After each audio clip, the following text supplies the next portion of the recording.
What's going on, guys? Welcome back to the Broad Street Boys. And oh my gosh, a lot to talk about today. We're doing every single sport, recapping the Phillies, doing Eagles, Sixers, what's happening, and oh my god, a ton to talk about. First, we'll talk about the Phillies. Phillies are over. I have a lot of thoughts. I'm going to try to give them to all of you in a way that I'm not being so negative the whole time, but it might come off as that. So sorry. But the Phillies obviously didn't end the way we wanted it to end. I was initially afraid of the Mets anyway. I was going to record a video on it, but I'm not going to lie. It was recorded, and I looked at it over, and I'm not even kidding. All of it was saying how afraid I was of the Mets, and I didn't want that to be out there. But I was afraid of the Mets because they had the exact same magic the Phillies had in 2022, which is an issue. It would be an issue. I knew it was going to be an issue for me watching because I want that magic back. And of course, literally my second least favorite team in the entire world of sports has that magic. So, of course, they beat us. And of course, all of this happened. And of course, the offense didn't show up again because of Dave Dombrowski. And no one can hit. There needs to be changes next year. And I hate the press conference. All right. No. Okay. Enough. Let's talk about the actual series itself. Game one, Zach Wheeler is the ace and will be the ace until he's not the ace anymore. I don't care how much time that takes. Zach Wheeler is so dominant, especially in playoff baseball, that there's no way that you let him go. Zach Wheeler is amazing. Then the Kyle Schwarber leadoff home run, I was like, ooh, give it a second. This team might be it. Like, why was I scared to begin with? Like, why would I be scared? Then the Mets happened and their bullpen happened. Bullpen had around an 11 ERA throughout the entire postseason, and we saw it immediately in Game 1 when the Mets came back and won the game. Game 2 was by far the most roller coaster game I've ever watched live, like in front of my TV. I felt every single emotion you could possibly feel, all for a win on a walk-off Nick Castellanos hit. I mean, that was one of the greatest games I've ever watched as a Philadelphia fan. It was ridiculous, but at the same time, it didn't matter because in Game 3 and 4 we looked awful. I'm not even going to go through Game 3 and 4 right now because if I did, it would all be negatives. I don't want to talk about that. One thing I do want to talk about is how I don't I was so I was confused at first about the whole outbone situation and but when you're hitting 2 for 27 going into whatever game he was out, something needs to change. And if Mundo Sosa tried, Mundo Sosa might have got on base once. So again, hitting. It's frustrating because it was different last year. Because last year I felt mad and annoyed and everything. This year, just because it was the Diamondbacks, right? I mean, it was the Diamondbacks. This year, I just feel sad and disappointed because it's the Mets. It's a very weird feeling because I mean, we should have beat the Mets because we're better on paper, but I mean, we've all seen the last few years. I mean, it's all about if you get hot at the right time, talent doesn't really matter. Obviously, I say that, and the Dodgers and Yankees were in the World Series, but you see these teams like the Guardians, or I mean, who didn't start in the wild card, but they got hot, and they looked okay. But the Mets specifically got hot, looked really good. The Tigers got hot. Royals beat the Orioles. Teams get hot. Phillies just didn't get hot. I think that there needs to be changes. I'm sick and tired of the strikeout. Obviously, striking out's a part of the game, but I'm so sick and tired of it. It's pissing me off it gets to a certain point where I just want to crash out every single time that I see someone so far out in front or so far behind a ball, and they look so stupid when they do it. It's so frustrating, and that's the hitting coach. And if the hitting coach can't adjust, then the hitting coach shouldn't be here. So if Kevin Long struggles again to cut down on the home run approach that he has, which I guess is fun to watch, but when you don't get hits, it's not fun. I think it's time for him to go. And I'm gonna be sad when I say this, but I think one of the forgetting the name. One of Bryson Stott, Alec Bohm, or Brandon Marsh should be traded. I don't care who it is. I mean, I would rather it be either Marsh or Bohm. I don't think Stott's can get moved, honestly. Stott has been my favorite player, and I think he's too valuable, and I think he actually can perform in the playoffs. And I feel like last year was just like his sophomore slump, even though I know it wasn't his sophomore year. I think that was his sophomore slump, and I think he will get out of it. Um, but again, that's like that's the hitting coach to me. Like I feel like Kevin Long was all about the home run last year, and it's just not how you win baseball games. I'm sorry. I mean, Alec Boehm was atrocious to end the year, and so was Brandon Marsh. So I think sadly one of those two roommates are going to get broken up because I honestly think it should be Alec Boehm, not because of the guy. Like I really like him. I love his story. I love that the whole I effing hate this place. I love it. Um, but at the same time, like if you're not going to come through in the playoffs, then why are you here? Like why are you here? He had one hit in the playoffs, and that one hit he got cut down at second base. Um, so I'm just about over him. And Marsh is not great either, but I feel like Marsh has more of a vibes, like kind of vibe to him, in the lack of better words.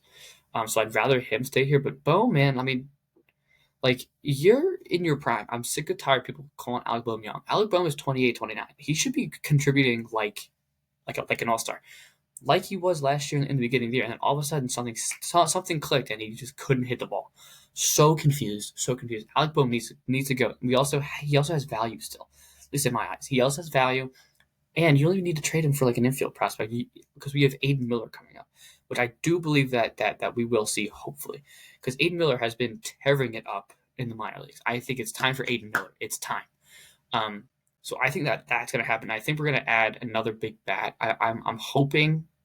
I mean, I'm obviously a delusional Philadelphia fan, so I would really like if Juan Soto came. Um, but I'll just take anybody. I'll take anybody that could just get on base. They don't even need to hit home runs. I'm sick and tired of this. Like, oh, let's go get this guy, and he's gonna hit 205, but then hit all these home runs. Because Schwarber wasn't that guy this year again, which was great, but he literally had two hits, and one of them was on the first pitch or was on like the third or fourth pitch of the entire series. So it's just frustrating as a fan. It's so frustrating as a fan. And I mean, pitching wise, if Ranger Suarez stays healthy and is like him again, I don't get. I mean, I get why they gave up on him, but we all knew playoff Rangers a different animal. Like why? Why is I don't know. I thought it was very weird how they managed Ranger Suarez in my eyes, and they need something else bullpen wise. They need a closer, and Estevez obviously isn't it. David Dombrowski's starting to piss me off because his two acquisitions in Austin Hayes and Estevez did absolutely nothing, and if anything, they just hurt the team. And in your press conference when you're trying to defend your acquisitions, it's like based on what? Like, I know you've wanted Austin Hayes for years. You've said that like, explicitly, but why? I don't. It will never make sense to me. And if he comes back, I'm gonna be annoyed. Like I feel bad for Austin Hayes because that injury that he had with the kidney infection, so unlucky to me. But here we are, whatever. But I just need the Phillies to go out and do something to make this team better. Because Bryce Harper has only 2 more years left in him, in my eyes. 2 more solid, great MVP type years. Let's use that. Let's use it. I can tell you one thing: he wasn't the problem. I can tell you that for a fact. He wasn't the problem. Trey Turner needs to stop sucking. He is so bad in playoffs, and he was. I'm so over Trey Turner because I feel like he just made his money and he's done playing baseball. It's so frustrating to me, and I don't care what happened last year. The whole standing ovation. I was there. I did nothing apparently. I'm just so over Trey Turner. I'm so over people loving him because why are we swinging for the 400 levels in left field? Like I will never get it. Trey Turner, just get on base. You're guaranteed on second because of how fast you are. Why don't we just take walks? And why is your swing ugly all of a sudden? Like I don't get it. Don't get it. So that's why I have on the Phillies. I don't want to talk about them too much because they really make me mad. So I'm just about over the Phillies. The Eagles. Uh, the Eagles is very interesting to me. I mean, they've now beat up on two really bad teams in the Browns and Giants, and I wouldn't even say that they beat up on the Browns 2 weeks ago. And oh wow, it's been a while. Nick Sirianni needs to go. I'm sick of him. Sorry to everybody that like is like, oh, we should keep him. No, I'm just about over it. But him talking to your own fans, talking shit to your own fans, makes absolutely no sense to me, especially the fans of Philadelphia. If you're gonna pick a fight, pick a fight with like LA fans or like I don't know Atlanta fans, or if you pick a fight with these fans, they will win because we're all banded together. Like, don't pick a fight with us, period. And then don't bring your kids to the effing post game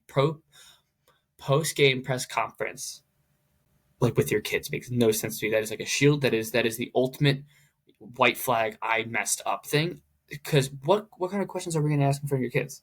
Why are you disrespecting the entire fan base that you are playing for in front of your kids? No, they're not going to ask that question. Like, it's a total defense mechanism, and I think it's so cheap, and I think it's so annoying. Now that was 2 weeks ago when I was pissed. I feel a little better now, but the Giants are also the Giants. Giants suck, and Saquon Barkley is the reason why you won that game. Saquon was amazing. Finally, I couldn't watch any of the game because I was driving back here from fall break. I didn't watch one snap for the first time in I don't even know how many years. And of course, that was the one game that like felt like a cakewalk. Like, kind of could just sit back, and be like, okay, we're gonna win this game, which we haven't felt since last year, in my opinion. We haven't felt that since before that Bills game, whatever it was before that Bills game last year. It was the last time I felt like that, and the fact that we did it is amazing. It's about time, and the offense looked solid. I watched all the highlights. I watched most of the snaps. The offense was really good. Cam Jurgens is really impressive to me, especially run blocking. I've noticed that run blocking wise, the line is amazing. Like, the line is blocked. Like, Saquon has all of these holes to run through. Like, he looks great, but then as soon as we go to a pass blocking situation, for some reason it breaks down. Like, Jalen Hurts being sacked around 4 times last week is unacceptable to the Giants. I mean, the Giants have a really good defensive line that no one's really talking about, with Dexter Lawrence and Brian Burns and all the guys. Take Kayvon Thibodeau, I don't even think is playing, but when he's there, he's awesome. But no one's really talking about that. But at the same time, you should not be on your ass 4 times. That's not good. I mean, and I know my lot is hurt for the next 4 weeks, and Fred Johnson's trying his best, and I actually like what Fred Johnson's doing. He's huge. I mean, he can fill in, and I like his story. But they need to work more as a unit on passing downs specifically, because they're really doing it on running downs. Like, they look awesome, but it's just the passing situations that they need to work on the blocking, and they need to cut down holding stuff. Once you do that, I think it's all to Jalen Hurts, and Jalen Hurts looked really good last week. Didn't throw a pick again, which is great. And the dot to AJ Brown. AJ Brown looks amazing, may I say. And we just ran the ball down the Giants' throat all game last week, and I love that. Like, that's what we need to do. We have Saquon Barkley and Kenneth Gainwell like that, and you have Jalen Hurts who's a running quarterback. So I actually liked what I saw last week specifically. Now this next week's an interesting test with the Bengals. Joe Burrow is coming in. He recently just won his last game, so it should be very interesting for me to watch. But I think we should beat the Bengals. I'm sorry. I think we should beat the Bengals.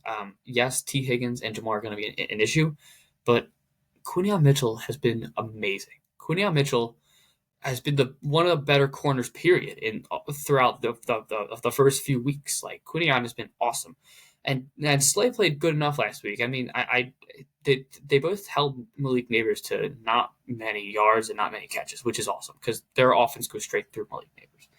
I thought it was impressive from that standpoint.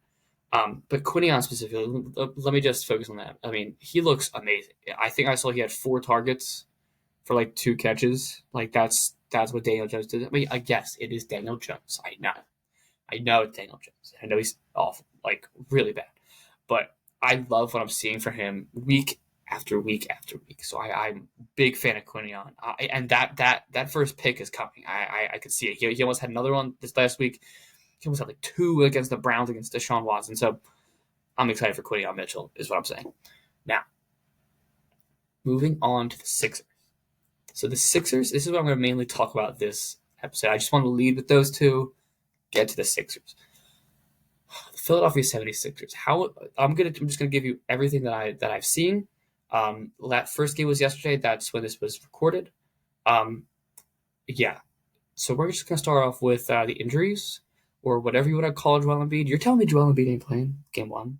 I mean, do I get it? Absolutely. Like, I totally get it. I totally get what they're trying to do, because he's definitely not hurt, but they're trying to work him back into playing shape almost, because he did lose a lot of weight. So very interesting to me. Was a little concerned because I thought he was hurt, but like, whenever Nick Nurse is asked if he's hurt, Nick Nurse gives a very weird and cryptic answer that he's like, not hurt, it's all about the part of the plan, and he keeps mentioning this plan. And I'm sitting back here thinking, what the hell is the plan? And why do we as fans, and why are they not telling like the reporters what the hell the plan is? Who are you hiding this from? If that makes any sense. Like why are you hiding, like, are you hiding this from the NBA because it's like illegal? Like I hope it's not.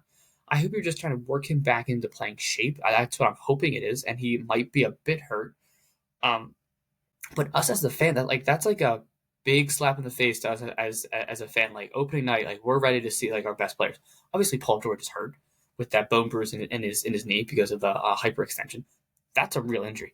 Joel Embiid, I'm just confused. I'm honestly confused because I mean, listen, and the reason why I get it is because he has done everything that you could possibly do without winning a championship. He's won the MVP. He has all of his all NBA honors. Like he's done all of these things. Like and he looks awesome, right? When he is playing. But I think he wants to be specifically healthy for the playoffs, and that's what he just wants to win. He just wants to win. Period. Um, so I think that's what they're trying to do, but I don't know why they're not telling us that. Like, I think that's why I'm confused, honestly. Because why aren't you telling us like why it's very weird to me, and that's why I'm kind of getting tripped up because it's so weird to me. I've never seen this happen before, where they hold out their star player, and anyone hold out their star player for game one, but not just game one at home with in front of their own fans a day before it happened. Like tickets have already been purchased. Like I just think that's a total disrespect to the fans, which pisses me off. Like don't do that. Um, yeah, and listen, I've been a fan of the Sixers ever since I was born. Like I've gone through the process. I've gone through the Michael Carter Williams. I've gone through the Tony Rhodes. I've gone through everything. But man, this is just such a weird situation. I've never really experienced this when you're holding your best player out. So very weird. Paul George, I think Paul George will be back eventually, hopefully this weekend. I mean, obviously they're holding him out just because of the hyperextension with this, which is so Sixers to me, so unlucky and so Sixers, which is so sad. Um, and now I have a hot take. Hot take: Tyrese Maxey will be in contention for that MVP. And yes, I know he struggled last night because he was forcing everything, but I think he's going to learn that yes, you are the star player, but that doesn't mean you have to score every single possible point. That means you just have to facilitate everything. The ball should always be in Tyrese Maxey's hands when Paul George and Joel Embiid don't have the ball. Always. It should either touch his hands, either briefly, like he catches it, passes out, whatever. It needs to touch his hands, and it needs to be efficient. And I think that Tyrese has the ability to do that. I think he will be in contention for the MVP. I'm not saying that he's going to win it. I think he will be in contention for it because of all the games that Joel is going to miss. I mean, let's be honest. If he's already being held out for game one, there's definitely going to be other games where he's going to be held out, like randomly. And I feel like him and Maxey, their playing styles, I feel like match really well. Because Paul George obviously likes the ball in his hands, but he doesn't necessarily need the ball in his hands, and neither does Maxey. So I feel like that is really going to help the whole, like everything. And I really like this team specifically. Like it's very interesting that Martin, George, and Oubre could literally play the 2 through 4 spot comfortably. I think I've never really seen that on a Sixers team before. Like comfortably, like they could play the 2 through 4 spot. They're all very similar heights, very similar builds. They just have different skill sets. I think that's very interesting. I've never really seen that, and I'm excited to see it happen. Because last night was pretty cool seeing. I mean, Caleb Martin. Weird they didn't start, but when he does get his minutes, I think we're all gonna fall in love with Caleb Martin because I'm such a fan, and he's gonna be here for 4 years. Like I think we're all gonna fall in love with him. He's the type of guy that you need on winning teams. That the guy that'll just roll around on the ground and go for the ball, and he shoots at a really high clip, and he's really smart with the ball, and he can shoot free throws, and he's just a really gritty guy. And I'm such a fan of Caleb Martin, and even Kelly Oubre, even on the Paul George podcast, has said how he really mixes with this crowd, with these fans, with this organization better than anyone that he's been through. Yeah, and he's been on a lot of teams. So those two specifically are great. And I could tell that Paul George is starting to come around. He's starting to see everything, like see it. Like even on his podcast, again, he said it was weird putting on that red, white, and blue for the Sixers. And I get it.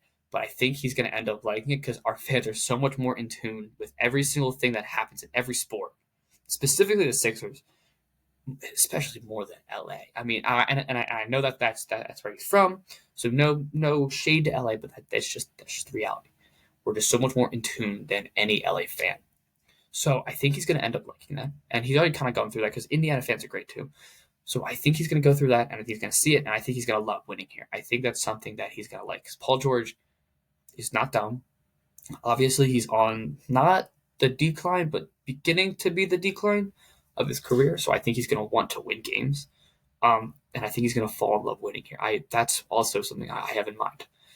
So I'm super excited to see them, and I was actually impressed with our bench too. Guershon Yabusele, I think yes, he was not amazing last night, but I think he's going to come into his own if he gets that 3-point shot going, and if he shuffles his feet a little more on defense, because he's got the size and he's got the length. His arms are so long, so I am just very excited to see what we get out of him. And Kyle Lowry's still playing pretty well. Obviously, he's not going to score all the points, but he's like a second coach out there, especially on the bench and on the court. One thing I did not love yesterday from the Nick Nurse offense, and I do like Nick Nurse. Before I say this, I don't get why Lowry and Maxey are out there at the same time. I get you're trying different things because Joel's not there, but I thought it was very weird. Both your point guards that you have available are on there at the same time. Like that just doesn't make any sense to me. And two of your leaders, like, would you want to split your? I don't know. I don't know. I feel like wouldn't you want to split your leaders up a little bit? I don't know. That's what I would do. But whatever. I would. Another thing that I want to see from this offense is more Ricky Council minutes, especially when you're down by like 10, like they were last night. Like Ricky Council can be that spark plug that can just get your team going. And I feel like he could easily be doing that. Similar with Jared McCain. Obviously, Jared McCain's a rookie, so he only came in the last 2 minutes yesterday. But I think once Jared gets back into the groove of things after his they're calling it a lung bruise. That fall was scary. I actually hated watching that. So I think once he gets into the rhythm, same with Bona. I'm excited for 3 young guys to come in.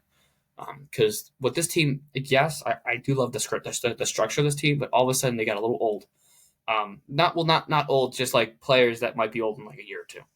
And I feel like the core 3 of like super young guys like Jared McCain, Bona, and Council.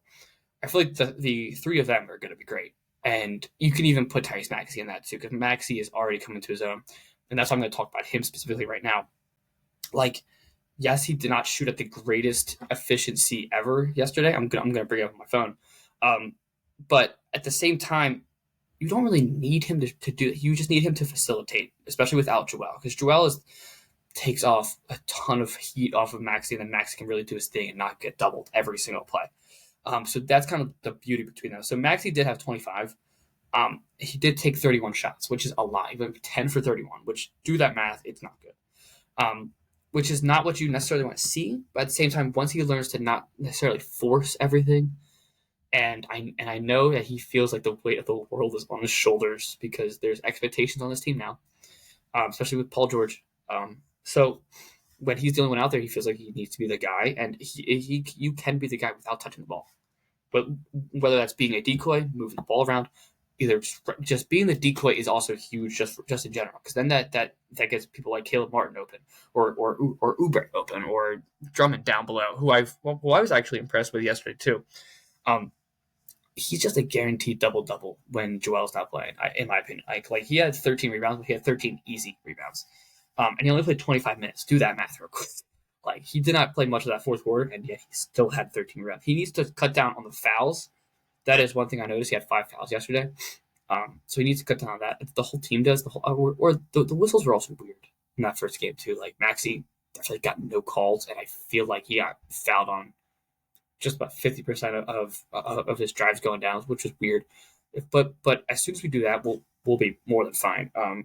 But yeah, just in general, and I like KJ Martin a lot, but I don't really get why he started yesterday. Maybe it's because he knows the offense a little better. But yeah, I don't really get why he started. Whatever. And I actually didn't hate what I saw from Eric Gordon yesterday either. Eric Gordon is obviously on the decline of his career, but that's not a bad thing. He's still going to shoot a great percentage from three, even though he didn't have anything yesterday. But he's just really solid defensively. He's a really solid like winger, defensive player. I love watching him play defense because he gets so low to the ground, and I love watching that. And him and Caleb Martin, I think, are two really solid defensive guys that you're going to love watching. Um, and Gordon will light it up from three. Like he has that potential. Um, but yeah, so obviously not the greatest performance, being 124 to 109 last game. But at the same time, ton of room for improvement. Plus, Paul George might come back into the next game or the next. Nothing's been officially announced. I know Joel's out for a week. Again, for some reason, like there's I also, it's also annoying to me that of course there's an investigation about Joel Embiid. Like I feel like why have we never investigated Kawhi Leonard? Or if we have, then why do I not know about that? Like Kawhi Leonard is the master at this, and I feel like the initial Nick Nurse press conference like questions thing when they were at practice, like the initial, like as soon as the news broke, he just seemed overall annoyed to me. But I don't know if that was like annoyance at the reporters asking the questions, or the annoyance of the whole situation as a whole. So that's very interesting to me. Like I'm a big Nick Nurse fan, but I didn't like his responses. Like he was like annoyed that they were asking him those questions. But I feel like at the same time we need to ask those questions, because if we don't, then we're not going to know why our star center, best center we've had since Will Chamberlain, isn't playing. Like is it load management? Is it not load management? Like we don't know as the fans. So I mean, me as a fan, like I mean, is it annoying? Yes, but do I also really get it? Like I get it.